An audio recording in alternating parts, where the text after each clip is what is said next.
impending war, according to retired Lieutenant Colonel Dakota Wood, who's now at the Heritage Foundation. We talked with him earlier today. I asked him, what are our military options in the region, and how serious are any new threats from Iran? Colonel Wood, right now, the likelihood of a hot war with Iran, what's the likelihood in your mind?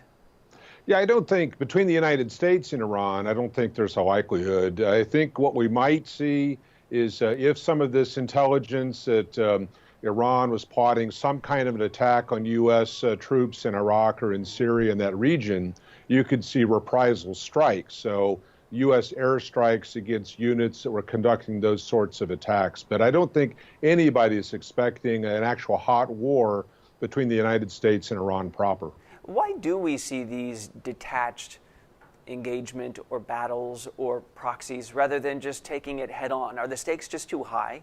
Yeah, they are. I mean, we're talking major conventional war. I mean, the stakes go through the roof, destruction to, property, industry, certainly civilian casualties.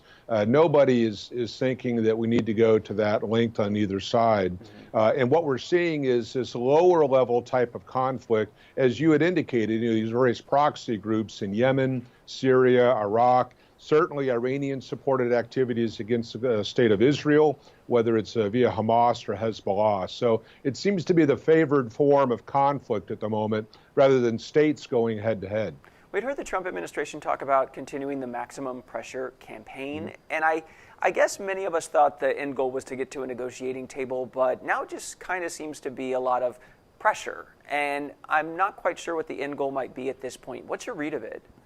Well, yeah, the concern was the nuclear deal that was arranged by the previous administration and European allies to somehow or other get Iran to back off of its nuclear program and some of the research and development going into that with longer range missiles. So $100 billion was freed up in that arrangement, and the U.S. has provided waivers for some of our partners who continue to do business with Iran. So allowing the sale of oil, engineering relationships, goods and services. But Iran continues to support terror groups in the Middle East, again, supporting strikes against Israel and other mayhem. And so this administration is saying we're tired of money flowing into the hands of the Iranian operatives. The IRGC, which is kind of the special forces element that supports the Ayatollah and the regime in Tehran. And so they're wanting to clamp down on the flow of money that enables these sorts of activities. So no more waivers, restricting the flow of oil out of the country and the flow of money into the country. Final question, Colonel. If you were still active military and you were in the room where these decisions are being made, when it comes to military or force, what would you advise the government to do when it comes to Iran?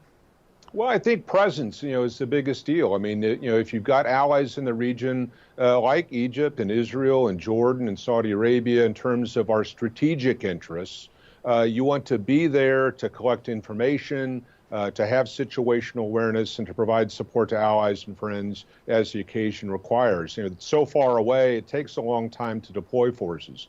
So there was a scheduled carrier battle group on the way. They've accelerated its movement into the region. That's good. And again, working with allies on the ground. So that kind of a forward posture, I think, is proper, and we need to sustain that for a while. Reassuring to hear that war is not imminent, yet trouble seems to be brewing. And there is a long history of distrust between the U.S. and Iran. Crowds and political leaders still chant death to America regularly in the streets. There's also been considerable concern about Iran's nuclear ambitions. When you examine that whole program, like